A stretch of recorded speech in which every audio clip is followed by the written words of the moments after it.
Anda akan mendengar ceramah motivasi dari yang berbahagia Datuk Dr. Haji Muhammad Fazilah Kamsah. Dengarlah berulang kali agar anda mendapat penghayatan yang lebih mendalam. Selamat mendengar.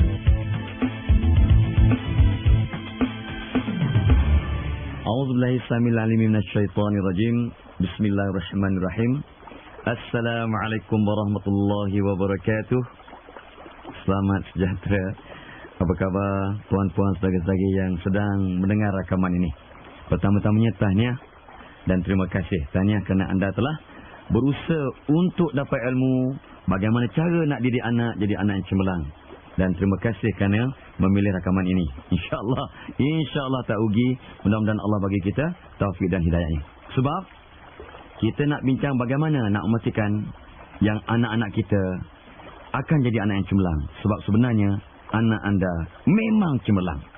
Dan ada orang tua-tua, dia pesan kat saya dulu. Dia kata apa? Kalau nak hindari masalah anak-anak, jangan beranak. Kalau kita tak ada anak, mana ada masalah anak? Betul juga kan? Tetapi masalah tuan-puan, masalah saya ialah Allah bukan masalah lah. Hakikatnya Allah telah memberikan kita anak. Ya? Ada yang tak ramai lah, 17 orang. Adik-adik saya pun tak ramai, 12 orang. Tapi Allah cuma kurniakan pada saya 3 orang anak. Ya? Okey. Setelah kita dikurniakan Allah anak atau cahaya mata ni, maka itu amanah yang amat besar. Jadi wajib untuk kita, mak bapa, abang kakak, atuk nenek, pakcik makcik, wajib ya untuk kita mendidik dan mengurus ya anak-anak amanah Allah ini dengan sebaik mungkin ya, sebaik mungkin. Now, sebenarnya tuan-puan yang saya muliakan ya, tidak ada formula yang terbaik dalam didik anak. Jadi jangan mengatakan bahawa kalau anak begini gini caranya, anak begini caranya. Tidak ada formula yang terbaik atau formula yang unik ya, untuk mendidik anak-anak tertentu. Sebab setiap anak adalah unik. Setiap anak adalah luar biasa. Setiap anak anda memang cemerlang. Jadi pendekatan yang kita bincangkan ialah berdasarkan apa yang Rasulullah SAW telah sarankan. Dan saya gabung jalinkan dengan apakah pandangan-pandangan pakar-pakar psikologi kanak-kanak yang sempat saya kaji, belajar, ya, meneliti dan muzakarah dengan kawan-kawan yang ada dalam bidang ini. Dan insyaAllah apa yang kita sarankan ini memang selaras dengan ajaran agama. Dan mudah-mudahan kita dapat keberkatan dan rahmat Allah yang melimpah ruah. Sesungguhnya anak-anak kita memang cemerlang. Mahfum sepotong hadis Rasulullah SAW ya, ada 4 tahap pendidikan anak. Jadi kalau kita nak didik anak, ada 4 tahap sebenarnya. Rasulullah SAW menyarankan bahawa tahap pertama ialah antara anak yang baru lahir sampai umur 7 tahun. Yang ini umur 1 hingga 7 tahun. Dan Nabi mengesyorkan kita mendidik anak secara gurau-gurau, dengan penuh kasih sayang, seperti menatang minyak yang penuh. Itu ibaratnya. Itu tahap 1. Tahap 2 ialah antara umur 8 hingga 14 tahun.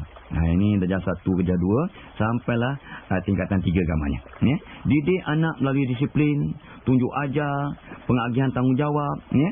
Bagi mereka latihan-latihan, ya, kita didik dengan betul-betul. Walaupun dengan penuh kasih sayang, dengan gurauan kekadang, tetapi dengan cara yang disiplin. Itu tahap yang kedua. Tahap ketiga, ini anak kita remaja pertengahan dan remaja akhir, umur 15 sampai 21 tahun. Didik anak secara berkawan, dengan penuh kasih sayang, hormat menghormati. Ya. Di tahap ini, kita tak boleh herdik, tak boleh marah-marah, of course tidak boleh pukul-memukul. Maklumlah, anak sudah berumur 15 tahun ke atas. Ini yang banyak orang kita kadang terlepas pandang dan masih melanggar tata susila didik anak yang disarankan oleh Rasulullah SAW. Dan bila anak kita di tahap keempat melebihi umur 21 tahun, beri kebebasan untuk mereka buat keputusan dan bertindak dengan sewajarnya. Dan kita sebagai orang tua, beri perhatian, pantau, nasihat, doa, pesan, nasihat, doa. Begitu. Ya? So itu dia 4 tahap pendidikan anak untuk asas. Ya? Kita berbincang mengenai kaedah-kaedah didik anak. Ingat tuan-puan saudara-saudari yang saya muliakan, sesungguhnya anak-anak kita memang cemerlang.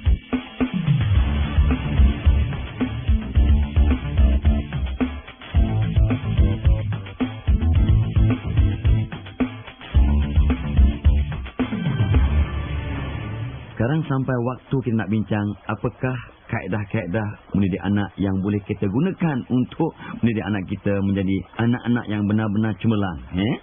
Now, yang pertama, awal mula, kita kena mendidik anak dengan pesanan dan arahan. Ini salah satu kaedah yang Rasulullah SAW sarankan. Kita kena didik anak melalui pesanan dan arahan tiap-tiap hari. Kita kena pesan, kita kena beri arahan sesuai dengan tindak tanduk atau amalan yang kita ingin mereka lakukan. Sebenarnya kata pakar-pakar, di sini saya masukkan pandangan pakar-pakar psikologi kanak-kanak. Anak yang pintar, dan anak kita memang pintar, perlu dengar atau buat atau lakukan, diberi pesanan 200 kali untuk benar-benar menghayati, memahami dan dapat bertindak dengan tak payah lagi dipesan-pesan. Jadi ertinya mak bapak yang saya mulakan, saudara-saudari yang masih mendengar rakaman, kita kena jangan bosan-bosan lah. Kita kena pesan dan pesan dan pesan. Malahan 200 kali itu sebagai satu standar, biasa, sebagai satu ukuran. Artinya, jangan sampai kita sebagai ibu bapa atau orang tua, patah semangat, give up, ataupun kata, dah bosan lah aku cakap benda yang ni, yang sama je. Malah dah berpuluh kali dah mak cakap kat kamu, berpuluh kali dah abah cakap kamu. Jangan sampai begitu mak, abah yang saya mulakan. Sebab anak yang pintar sekurang-kurangnya kena dengar, kena diarah, kena dipesan, kena lakukan sendiri 200 kali, bahawa ada penghayatan yang terpahat dalam kalbunya, dalam mindanya, dan insya-Allah mudah buat cara istiqamah dengan tidak perlu dipesan selalu. Jadi pesan saya pada diri saya, pesan saya pada tuan-puan yang mendengar, jadi kita kena pesan dan beri arahan pada anak-anak kita dengan penuh hikmah tiap-tiap hari. Pesan apa? Pesan tentang solat, pesan tentang tindak tanduk yang buat kat rumah, tentang susun mejanya, kemas tempat tidurnya, mandi pada waktu yang betul, makan pada waktu yang betul, pesan tentang tata cara makan ikut sunnah, bagaimana kita cara nak belajar, bagaimana kita nak memulakan belajar.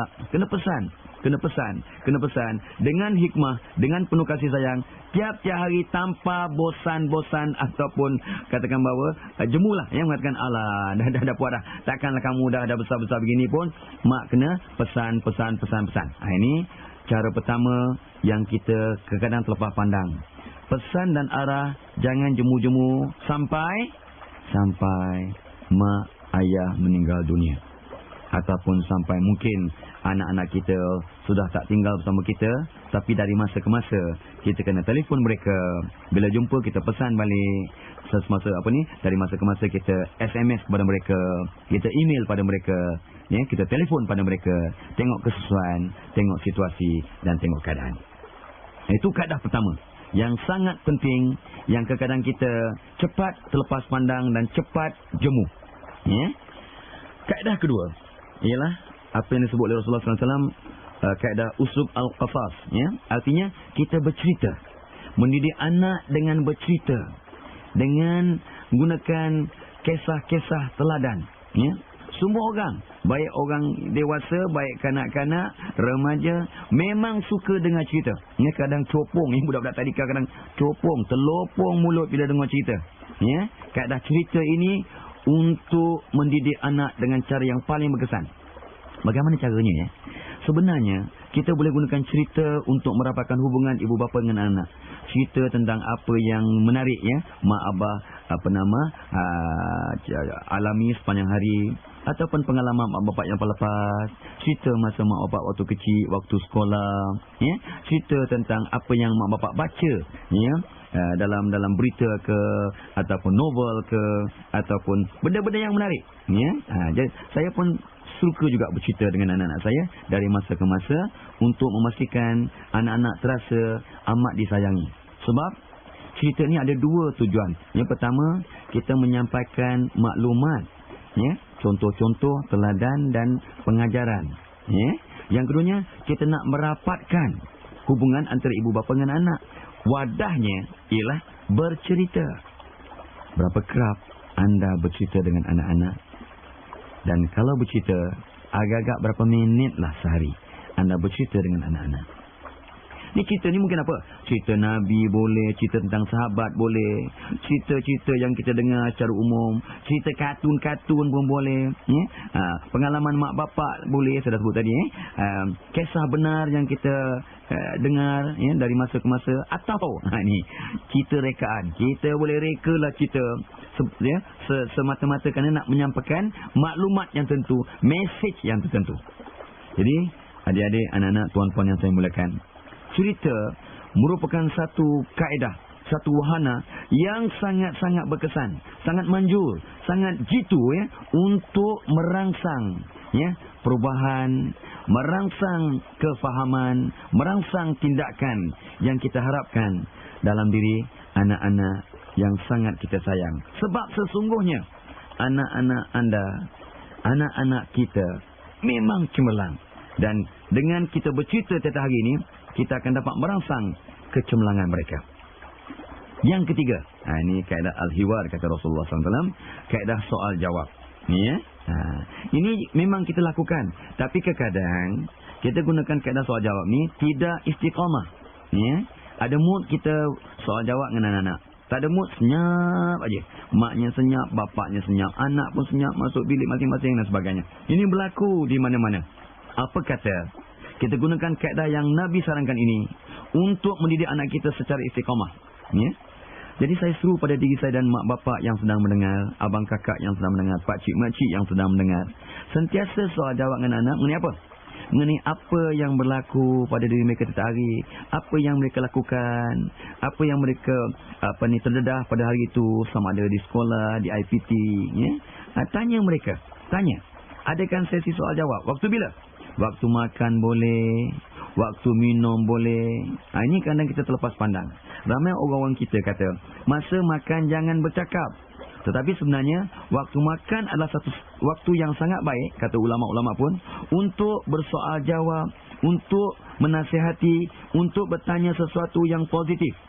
Tetapi jangan gunakan waktu makan itu untuk bercerita benda yang lara, yang sia-sia, ya, terlampau duniawi daripada pengisiannya. Dan soal jawab juga bermaksud mak bapak atau orang tua lah di rumah itu, ya, harus menjawab semua soalan yang mereka tanya. Ya, apa yang mereka tanya, apa yang mereka sebut, ambil berat. Ya, ini yang kadang-kadang kita terlepas pandang. Saya kadang selalu juga melihat mak bapak kadang tak jawab soalan anak-anak. Ya, kadang-kadang abang kakak buat tak kisah aja, mata terpaku kat TV, telinga ni betul-betul dengar pula lagu-lagu dengan dia punya geleng-gelengnya, dengan Walkman-nya, dengan CD-nya. Jadi bila adik ataupun orang tanya, dia buat tak buat aje. Nah, ini satu situasi yang sangat-sangat, ya, tidak baik dan tidak sesuai, ya. Sebab kita sepatutnya menghargai soal ataupun pertanyaan daripada orang lain, apatah lagi anak-anak yang memang dahagakan ilmu, yang hatinya sangat bersih, otaknya bersih, mindanya seperti sponge, seperti apa yang mereka kata tu, bahan yang boleh meresap tu, dia boleh menangkap. Sponge lah katakan. Ni dia. Jadi jawab soalan anak. Kalau tak tahu, apa nak buat? Kalau tak tahu, bilang tak tahu. Kalau tak tahu, cakaplah, abah minta maaf, abah tak tahu jawapannya. Walaupun abah ni sebenarnya pandai. Abah pun cemerlang macam kamu juga. Tapi tang ni je abah tak tahu. Tang lain abah tahu. Ini abah tak tahu. Mari kita tengok dalam ensiklopedia. Mari kita tengok kat internet. Ini macam mana ni? Ini tentang bola ni abah tak faham lah. Kalau netball abah memang pakar. Ini bola. Jadi kita kalau tak tahu, jawab tak tahu. Dan cuba carikan jalan. Cuba tanya ustaz, cuba tanya cikgu kaunseling, misal kata ni, okey. So jangan sampai ini abah tak tahu lah, kau tanya lah apa, kamu tanyalah apa, abah tak tahu. Jawapan begini memang tidak boleh diterima. Itu satu lagi aspek soal jawab. Satu lagi aspek soal jawab ialah sentiasalah bertanya mengenai anak kita, ya? Kalau anak kita nak pergi bermain, dia nak main di mana, di rumah siapa. Kalau nak keluar ke pekan, ke bandar, ya, nak ke mana, untuk apa, berapa lama. Jadi kalau kita bertanya dengan kasih sayang, bukan macam ya, special branch nak tanya lah. Dan special branch pun kena tanya juga kan, ya. Ni kadang bapak tanya macam polis pula. Kamu nak ke mana ni? Dengan siapa? Ya, naik apa? Ya, berapa lama nak balik? Ya, ada tak saksi-saksi? Ya. Ada tak witness kamu kat sana nanti? Oh, baiklah demi itu cara. Anak pun dah tertekan lah. Bapa aku ni macam Gestapo. Bapa aku ni teruk lah. Jadi kalau kita tanya, kamu pergi dengan siapa nak? Apa nombor handphone kamu? Handphone kawan kamu, kalau handphone kamu katalah habis bateri ke, rosak ke, emergency, Mari tengok handphone kawan kamu yang kamu akan pergi. Ini saya buat untuk anak saya dan saya yakin ramai orang buat untuk anak mereka masing-masing. Jadi, kita ni pesan memesan agar kita dapat menjalankan kaedah mendidik anak kita seperti yang disarankan oleh Rasulullah, seperti yang disarankan oleh pakar-pakar psikologi, dan ikut logiknya pun memang munasabah, cuma kita terlepas pandang. Ya? Sebab ingat, adik-adik, anak-anak yang kasih, anak-anak kita memang cemerlang. Tapi oleh kerana kita tak soal jawab, mereka tak ada peluang untuk mempamerkan, untuk mengasah, untuk memupuk kecemerlangan mereka. Yang ketiga, yang keempat, ini dia. Ya. Ini pun kaedah yang Rasulullah SAW sarankan.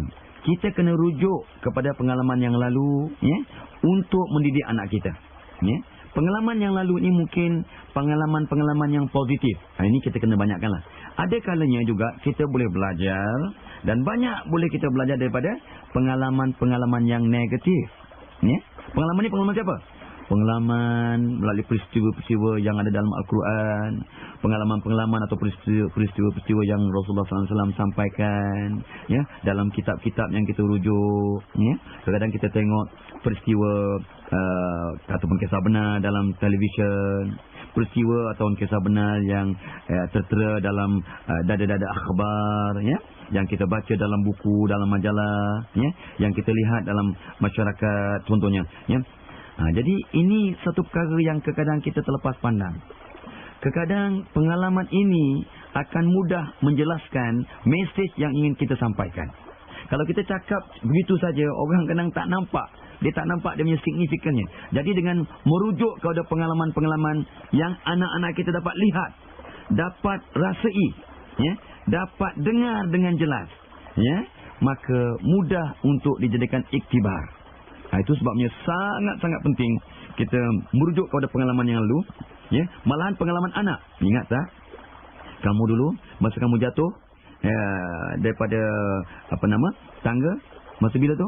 Sebab abah kata kalau turun tangga jangan membaca buku.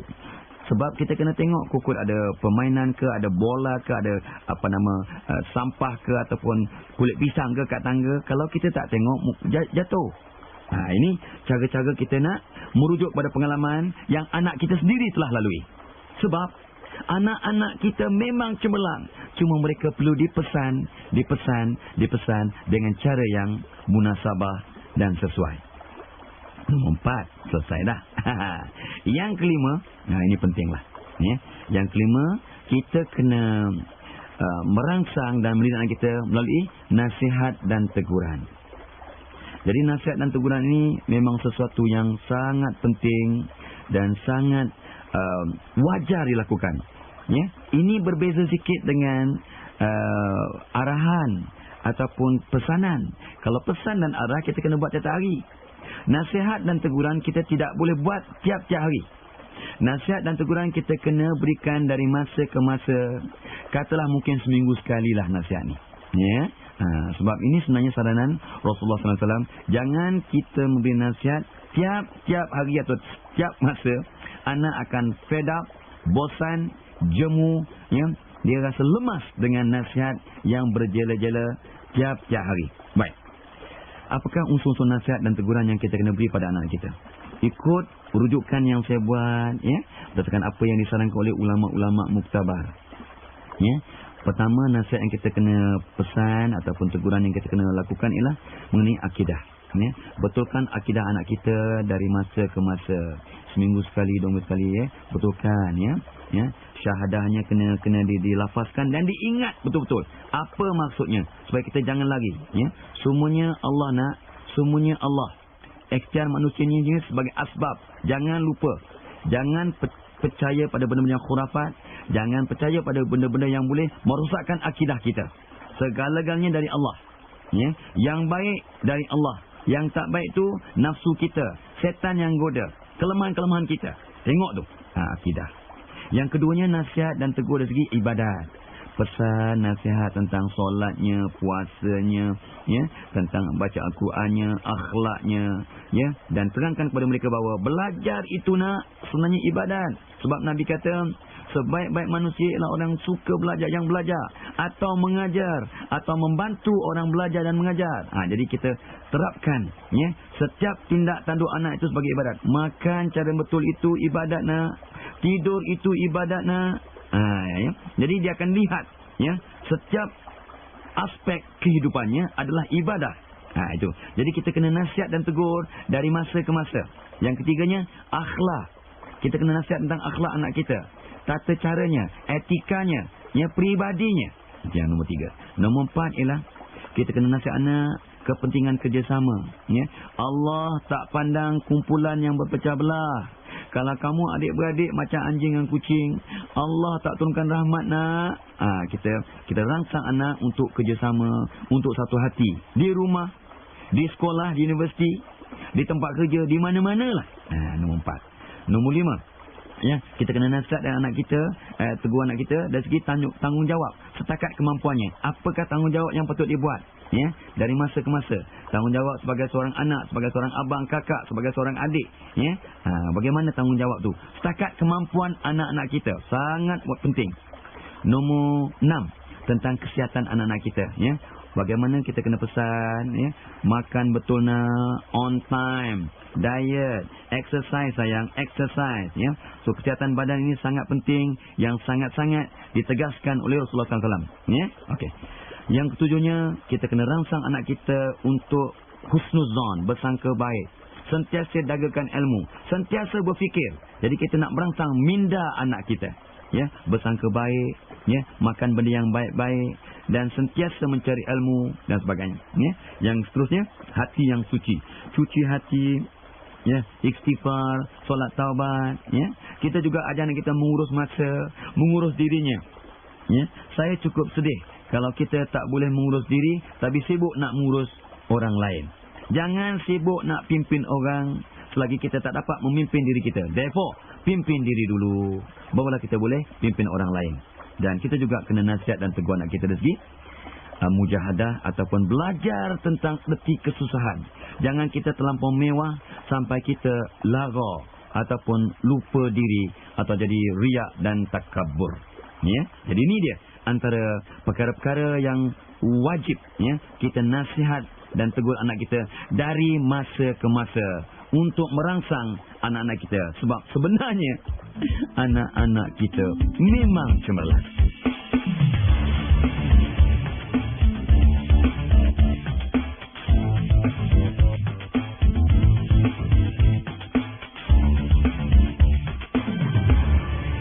Sekarang kita sampai ke kaedah mendidik anak yang ke-6. Ini pun sarana Rasulullah SAW yang memang disokong dan didukung oleh semua pakar-pakar psikologi kanak-kanak, ya. Yang ke-6 ialah bermain-main dan bergurau dengan anak-anak. Ini dia.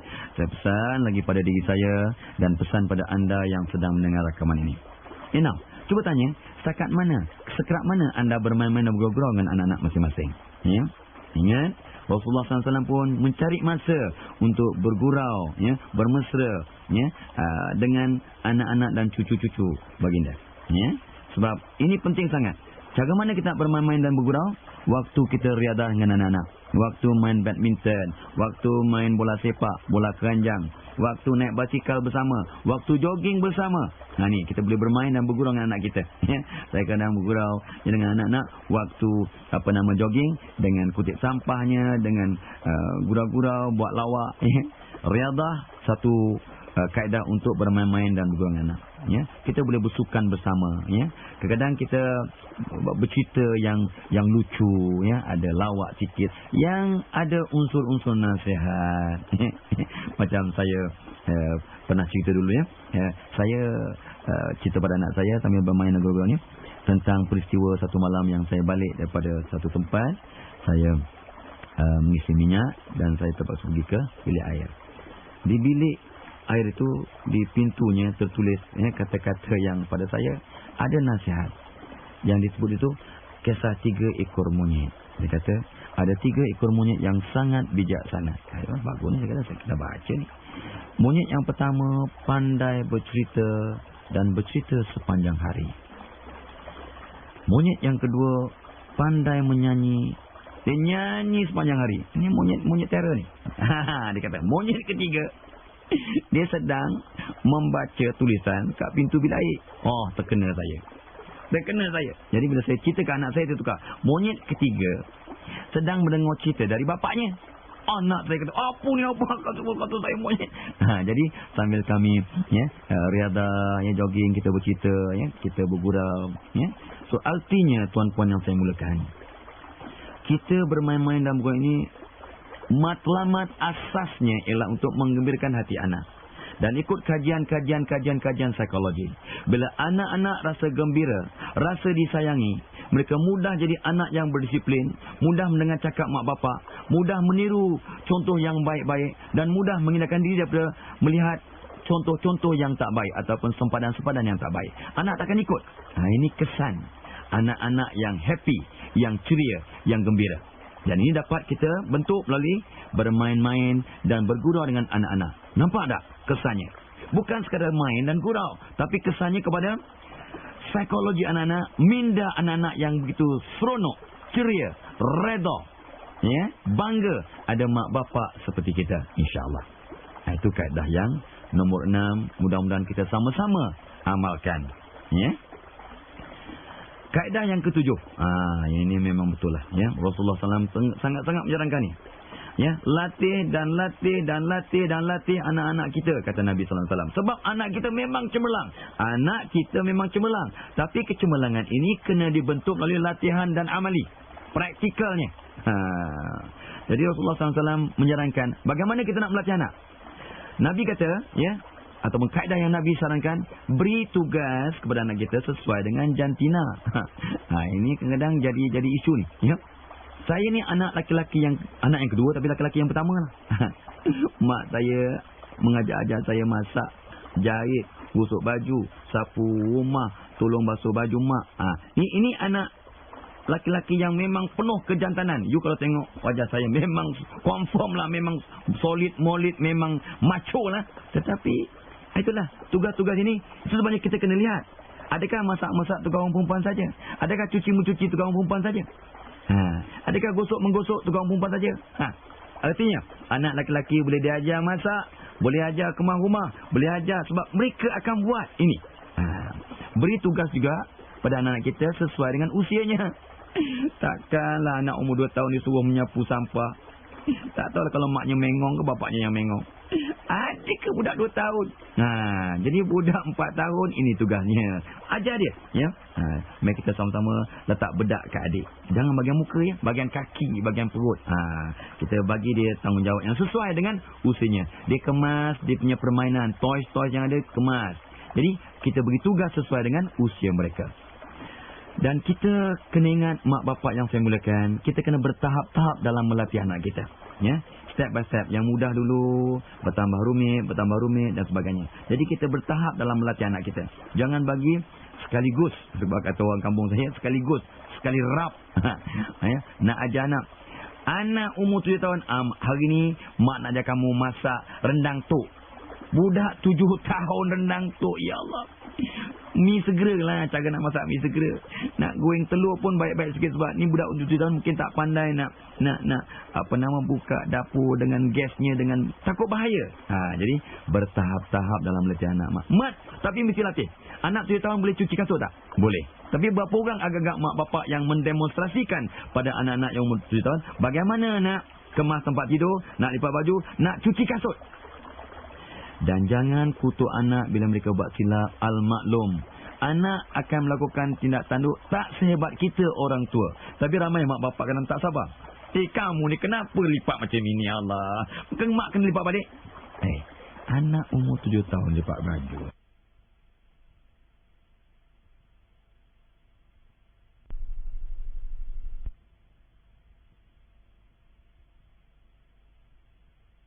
Tapi ramai mak bapak kadang tak sabar. Kamu ni kenapa lipat macam ini, Allah? Bukan mak kena lipat balik.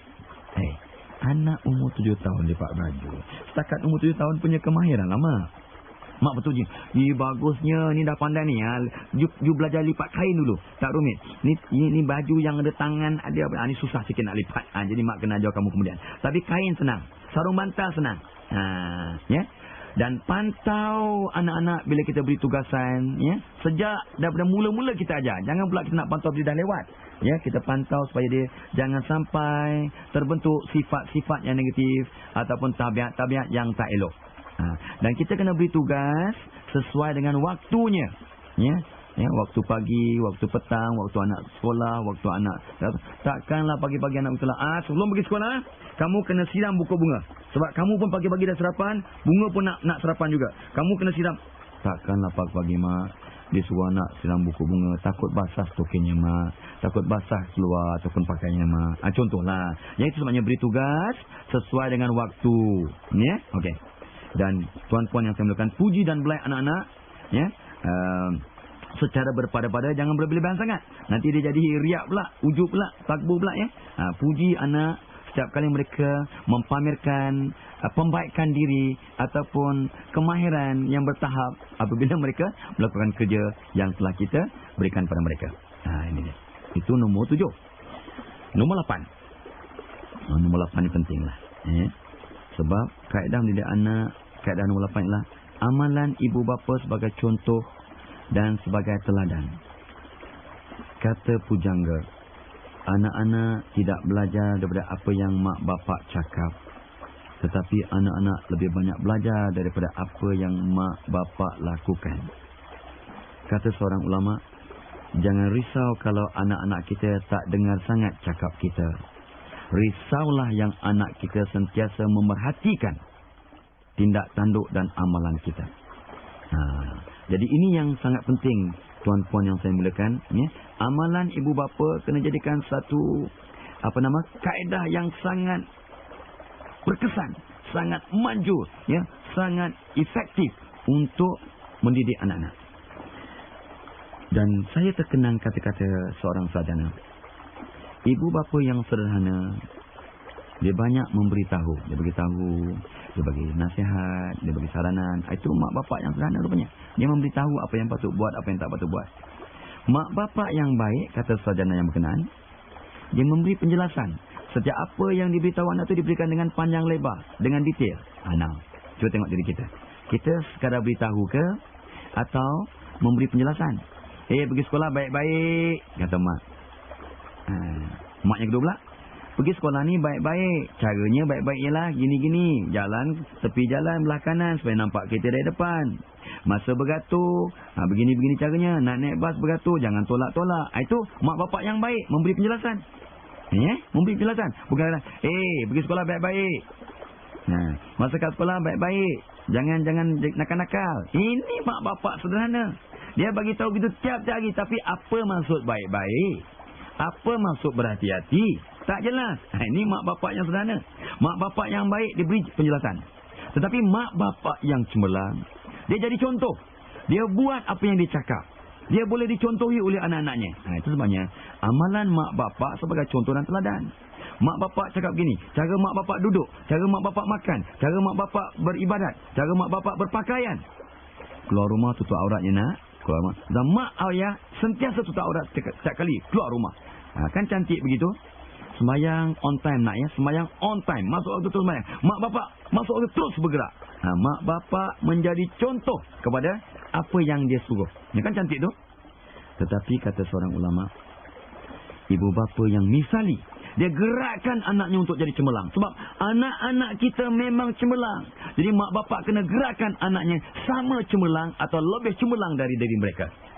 Itu yang kita nak buat. Itu yang nak kita usahakan, insyaAllah. Ya? Ibu bapa yang misali, menggerak dan mendorong, memotivasikan anak-anak menjadi benar-benar cemerlang duniawi dan ukhrawi. Nombor 8. Langkah atau kaedah yang nombor 9 ialah galakan dan amaran. Yang disebut sebagai targhib wa tarhib. Ya, targhib tu galakan-galakan, benda-benda yang menyeronokkan. Ya, positive reinforcement, the carrot approach, kata orang putih. Targhib wa tarhib. Tarhib ni amaran, hukuman, ya, potong allowance, ya, rotan kalau perlu dari masa ke masa. Dan prinsip didik anak menggunakan kaedah galakan dan amaran ini, targhib wa tarhib ini ikut kaedah psikologi ialah 80-20, ya. 80 to 20. Ini dia punya nisbahnya atau rasionya ialah 80-20. 80% kaedah galakan ataupun at-targhib dan 20% kaedah amaran, hukuman ataupun watahib ni ataupun at-tarhib. Ya. Kedua-dua kaedah ni penting. Ada kala kita kena belai, puji, motivasikan. Ya. Ada kalanya kita kena marah, hukum, tegur. Yes. Tapi didapati bahawa ya, kita kena lebih banyakkan penghargaan sebab penghargaan ini ya, sebenarnya kesannya lebih hebat daripada kritikan ataupun marah ataupun teguran-teguran yang negatif. Dan kita kena akhirnya menyampaikan satu mesej yang jelas dan berpengaruh pada anak kita, iaitu kamu anak yang paling baik. Kamu anak abah, kamu anak umi, kamu anak abi, kamu anak papa, anak mama, anak mami, anak papi. Anak mami dah macam benda yang kita pernah dengar tu, ya. Anak papi ni saya pernah dengar, ya. Ada kawan daripada negeri seberang, ya, negara seberang, memang dia kata papi saya, papi kata, dia cakap tentang anak anjing kan tentang apa? Nah, papi saya bagi wang pada saya, ya. Papi saya bagi wang, wah lumayan. Takkan anjing yang kasih? Tentulah bapa, ya. Ada ke bapa dia kata papi? Ni. So, kamu anak yang terbaik sebab kamu anak abah. Kamu budak baik. Kamu anak cemerlang sebab kamu anak ibu. Anak ibu cemerlang, insyaAllah. Anak ibu cemerlang. Anak ibu cemerlang. Kalau ini yang kita pesan sebagai satu galakan dengan apa nama kata tu, tunjuk ajaran yang jelas, insyaAllah anak-anak kita akan jadi cemerlang. Sebab sebenarnya anak-anak kita memang cemerlang. Dan kaedah ke-10 mendidik anak ialah suruhan dan gesaan. Ya, mak bapa yang saya mulakan, terutamanya ibu-ibu, ya, bukan mak-mak ni, jangan sampai kita menyuruh anak kita beberapa kali ataupun banyak kali untuk sesuatu tugasan. Saya pesan kat isteri saya pesan kat diri saya, kalau pesan kat anak, cakap sekali aja. Tapi bila kita cakap sekali, kena ada tindak susul, ada follow through. Nah, kalau saya suruh anak saya sembahyang, saya akan tunggu sampai anak saya bergerak ke bilik air untuk ambil wuduk. Ya, nampak dia bentang 3 sembahyang, and then saya tinggalkan. Sekali subuh. Artinya mak bapak yang saya mulakan. Jangan kita melakukan tindak tanduk di mana seperti mak bapak biasa. Ya, Roslan pergi sembahyang. Ya mak. Lepas tu kita duduk je. Lepas tu tengok lagi. Roslan dah 14 kali dah mak cakap ni. Pergi sembahyang. Biasa tak mak? Mak bapak kena cakap 3, 4, 5, 6 kali. Tuanya anak lelaki. Ini tidak boleh. Ini tak patut dilakukan. Cakap sekali, tunggu sampai dia bergerak, sampai dia benar-benar buat. Baik suruh mandi ke, suruh buat homework ke, suruh solat ke, suruh pergi kedai ke, tunggu. InsyaAllah. Itu maksud suruhan dan gesaan. Kita suruh dengan penuh kasih sayang, dengan hikmah, and then gesa. Ada follow through. Sampai dia bergerak, baru kita tinggalkan dia. Kalau inilah kaedah kita mendidik anak kita, anak kita insya-Allah akan jadi anak yang berdisiplin. Ingat, semua anak adalah cemerlang. Tapi kalau cara kita suruh gitu, menyebabkan dia jadi degil, jadi tak kisah, jadi tak disiplin. Kalau mak bapak tiap-tiap hari, terutamanya mak, tiap-tiap hari nak suruh anak lelaki ataupun anak perempuan sampai 3-4 kali baru dia bergerak, that means kita telah mendidik anak kita untuk jadi degil, tak kisah, kurang disiplin, dan kadang minta maaf, ya, kurang ajar kepada orang tua. How can you kena beritahu 3-4 kali? Kan kurang ajar tu namanya. Artinya kali pertama, kedua, ketiga dia tak dengar. Kali keempat baru bergerak. 3 kali tak dengar cakap mak bapak, apa hukumnya? Apa maksudnya? Kurang ajar lah tu. Takut-takut jatuh derhaka. Jadi kita yang kadang didik anak menyebabkan mereka mudah jadi derhaka. So mak bapak yang saya mulakan, ingat, kita kena suruh dan gesa anak kita sekali saja, ya, dan terus bergerak atau bertindak seperti mana yang kita harapkan. InsyaAllah. Sesungguhnya anak-anak kita memang cemerlang.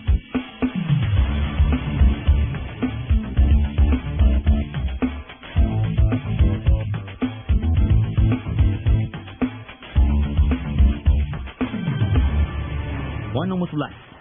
Adik-adik, anak-anak yang ada Dengan rakaman ni. Ambil berat kebajikan anak-anak. Ini pun satu saranan Rasulullah SAW. Ambil berat kebajikan anak-anak kita. Setiap keperluan anak yang ibu bapa mampu dan yang anak-anak layak terima, ataupun dia memang munasabah terimalah, patut kita sediakan. Apa pun. Of course lah, yang basicnya makanannya, pakaiannya, tempat tinggal. Itu biasalah kan. Betul, peralatan sekolah kalau masih sekolah, kat sekolah ataupun kat IPT, kelas-kelas tuitionnya, alat-alat permainannya, dan sebagainya. Kok dia nak sekali-sekala nak baca buku ke, komik ke, buku cerita ke, Pendek kata, tuan-puan yang saya muliakan, apa-apa pun keperluan anak yang munasabah, yang mak bapak mampu dan anak layak menerima. Maksud anak layak menerima lah, anak ini memang anak yang baik, anak ni rajin, anak ni tidak nakal. Memang kita patut berikan sebagai satu hadiah dan juga sebagai satu keperluannya. Katalah anak kita nak minta kasut boot, kasut boot nak main bola, dia memang ada bakat masuk World Cup, So, tapi dia senantiasa malas, buat homework tidak, kacau adik sampai menangis. Dia minta beli kasut. Patut tak kita belikan kasut pada anak yang begini? Yang buat homework pun culas, selalu kacau adik sampai menangis. Jawabnya tak wajar. Tapi kalau kita, abah sangat bersyukur, abah sangat berbangga, abah seronok sebab kamu buat homework rajin, kamu dengan adik-beradik sangat sayang menyayangi, jadi kamu minta boot ni, abah insyaAllah akan berikan sebab abah pun mampulah. Kalau kasut boot yang harga RM85 ni, insyaAllah abah berikan. Begitu. Jadi tunaikan hak-hak anak, hak-hak yang sewajarnya. Jadi kita kena faham ni, apakah hak anak-anak. Jadi dari masa ke masa tolong, So itu basic nombor 11. Sebab barulah anak-anak dapat menyerlahkan kecemerlangan kalau hak-haknya kita tunaikan mengikut sunnah, mengikut syariat. Nombor 12. Bagaimana kita nak mendidik anak? Cara terbaiklah gunakan firasat dan gelombang minda. Ibu bapa sewajarnya menggunakan gerak batin ataupun firasat ni. Gerak batin ni juga disebut intuition lah kalau dalam bahasa Inggeris. Untuk mendidik anak-anak kita gunakan intuition. Ini terutamanya ada pada ibu-ibu. Ibu-ibu Allah berikan kehebatan. Jadi mak bapa, terutamanya ibu-ibu, jangan tunggu anak bercakap, jangan tunggu kita nampak dengan jelas baru kita nak bergerak atau mendidik. Gunakan firasat, gunakan gerak batin kita, gunakan apa ilham yang Allah telah berikan kepada kita untuk mendidik anak kita, untuk nasihat, untuk bertindak, untuk bercakap. Jangan tunggu anak tanya baru jawab. Kadang bila kita pandang anak kita, kita tahu ada sesuatu yang dia nak cakap. Hidayah ni ada keputusan duit ke? Are you short of money? Nampak lain macam je tu. Betul lah, abah. Saya sebenarnya nak minta tapi segan sebab abah belum dapat gaji. Jadi bila kita ada gerak batin, ada intuition, kata anak kita sebenarnya nakkan duit, kata tak apalah. Ni abah bolehlah ambil daripada tabung haji abah ni untuk awak. Ni sebab anak je masa tak apalah. Tabung haji pun tabung hajilah. Jadi anak nampak kita benar-benar menyayangi mereka dan gunakan gerak batin kita. Jangan tunggu anak cakap baru kita sampaikan ataupun nasihati ataupun berikan keperluan mereka. Ini gunakan firasat dan gelombang minda. Dan satu lagi aspek gelombang minda ialah kita boleh menasihati anak kita. Sama ada anak yang sensitif, kadang bila kita cakap direct dia sensitif sangat. So kita gunakan gelombang minda. Artinya mak bapak memberi nasihat dengan menggerakkan di hati. Sama ada anak sedang jaga atau anak sedang tidur, mak bapak nasihati mereka dengan bercakap di hati, tidak bercakap di mulut. Ini memang telah terbukti, ramai orang telah gunakannya, saya pun telah mencubanya. InsyaAllah ianya amat berkesan untuk mendidik anak kita. Kita nasihati mereka dengan bercakap dalam hati, dengan menggerakkan hati kita. InsyaAllah anak-anak yang baik ini akan dapat mendengar atau menerima nasihat ini. Itu kaedah nombor 12. Kaedah nombor 13 ialah menjana keyakinan diri anak-anak. Caranya macam mana? Ini saran-saranan yang Rasulullah SAW didik dan ulama-ulama telah memberi penjelasan. Pertama, kita kena tingkatkan kemahuan dan kekentalan jiwa anak kita melalui belajar menyimpan rahsia. Keduanya, mengamalkan puasa. Kalau anak kita dapat menyimpan rahsia sejak kecil, ingat ya, kalau anak umur 7 tahun, 8 tahun, 10 tahun ini dapat menyimpan rahsia, kita testlah satu perkara ni, maka mereka sebenarnya telah membentuk satu kekentalan. Ini kan hebat. Akhirnya dia akan dapat keyakinan. Aku boleh simpan rahsia rupanya. Kalau anak umur 7, 8 tahun telah dapat puasa sepanjang hari. Ada anak tu umur 4 tahun dah dapat puasa satu hari ya. Jadi kalau anak ni dapat mengamalkan puasa mula setengah hari, ketiga setengah hari, yang satu hari, dia akan dapat kekuatan dan keyakinan. Aku bolehlah puasa satu hari. Bila puasa yang berat ini pun boleh dilakukan, maka mudah-mudahan dia akan dapat keyakinan untuk melakukan tugasan ataupun tindakan-tindakan yang lain.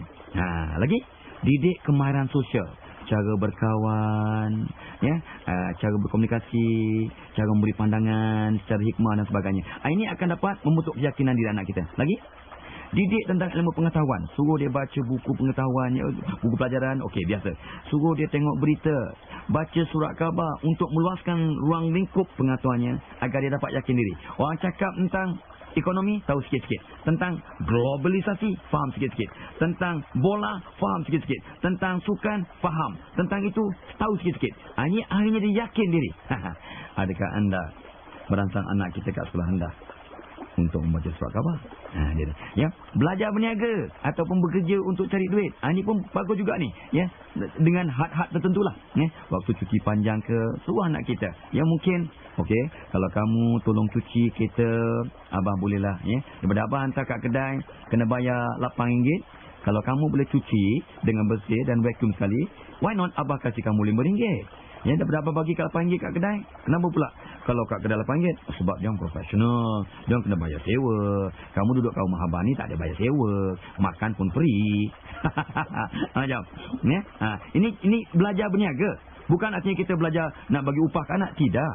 Ini kalau kita hantar kat kedai, kalau mak abah hantar baju-baju ni kat Dobi, satu lai gosok 50 sen. Satu lai itu zaman bila tu 50 sen. Mungkin RM1.50, RM2 untuk satu lai seluar ni. Tapi kalau kamu boleh tolong abah gosok dengan cara yang profesional, abah kasih RM1 contohnya. Ini belajar berniaga. Belajar bekerja untuk dapat wang dan sebagainya. Dan belai mereka, puji mereka ala kadar untuk keyakinan diri. Dengari pandangan mereka, minta nasihat dari mereka dari masa ke masa. Mak bapak minta nasihat daripada mereka, mak bapak dengar pandangan anak-anak. Didik anak buat keputusan. Kalau kamu nak keputusan, gini-gini caranya. Didik anak buat keputusan. Didik anak nak selesaikan masalah. Dan of course, didik anak mengenai kehebatan masing-masing. Ini semua akan dapat menjana keyakinan diri anak-anak. Sebab sebenarnya anak-anak kita semuanya cemerlang. Semuanya cemerlang. Cuma mak bapak kadang terlepas pandang. Yang ke-14. Keadaan yang ke-14, kenal pasti kecenderungan anak-anak kita. Dan kita bantu anak-anak kita untuk memenuhi minatnya dan bakat-bakatnya. Ramai mak bapak tak kenal apakah kecenderungan, apakah hobi, apakah talent atau bakat anak-anaknya. Jadi ni kita boleh tahu melalui apa? Melalui guru-gurunya, guru kaunselingnya, kawan-kawannya ataupun minatnya. Anak yang minat dengan kapal terbang. Sejak kecil kapal terbang aja. Pantang tengok terbang. Mungkin dia nak jadi pilot. Mungkin dia nak jadi flight engineer. Mungkin nak jadi pramugari. Tengok. Jadi ini contoh. Jadi ingatnya, mak bapak yang saya mulakan, bila kita mengenal pasti kecenderungan, hobi dan bakat anak-anak kita, dan kita cuba pupuk minat mereka ni akan rasa puas. Dan mereka akan rasa disayangi. Mereka akan rasa lega dan gembira. Dan ikut kajian psikologi, anak-anak yang sentiasa lega dan gembira mudah menjadi orang yang cemerlang. Mudah mencontohi orang yang cemerlang. Mudah bertindak untuk jadi cemerlang. Itu pentingnya kita kenal pasti dia punya minat, kecenderungan dan hobinya. Nombor 14. Nombor 15. Ini semua memang dah disarankan. Ulama cakap, orang bijak pandai cakap. Kita nak didik anak, kena pilih waktu yang tepat untuk nasihatkan anak kita. Waktu yang tepat. Di antara waktu-waktu yang sangat tepat dan munasabah ni ialah satu, waktu rehat. Waktu rehat, waktu santai-santai kita nasihatkan anak. Ini waktu yang tepat untuk nasihat anak. Yang kedua, waktu rekreasi atau lepas rekreasi. Lepas dia riadah, lepas dia bersukan, ya, lepas naik basikal, walaupun dia letih sikit, tapi dia tenang. Waktu itulah kita nasihat dia. Yang ketiganya, waktu dalam perjalanan, waktu atas kenderaan. Rasulullah pun buat ni. Ni kadang Nabi Muhammad SAW atas unta dinasihatkan anak buahnya, sahabat-sahabat ataupun keluarganya. Dalam perjalanan kita tak naik unta lah, memanglah, tapi kita naik rusa. Ayolah, naik kancil, ya, walaupun kecil kancil tu, tapi boleh kita tunggang. Ya, nantilah kita sarankan pada pembuat kita tu ada kereta nama unta ke nama gajah ke. Dalam perjalanan ni cukup sesuai untuk kita nasihatkan anak kita. Perjalanan jauh kita cakap, okey, semua baca doa naik kenderaan. Kita dengar lagu kaset Asmaul Husna dulu, lepas tu mengaji, lepas tu bawalah kita dengar Rasyid lah. Nasyid ni, ya. Okey. Dalam perjalanan, ya. Satu lagi, waktu anak nak tidur kita nasihat. Ni sebenarnya waktunya anak banyak mengeluarkan gelombang alfa. Jadi mudah mendengar nasihat. Dan saya juga selalu menyarankan, orang lain juga menyarankan, ya. Bila anak sedang tidur, kita boleh nasihat, cakap perlahan-lahan boleh, cakap dalam hati boleh. Anak yang sedang tidur kita nasihat. Anak yang baru bangun tidur, kita bangun, kejutkan anak kita, peluk dia, suruh dia berdoa, lepas tu kita bisik kat telinganya, kamu anak hebat, anak cemerlang. Nasihat, budak cemerlang, buat apa pun pantas, jalan pantas, cakapnya bersemangat, tulisannya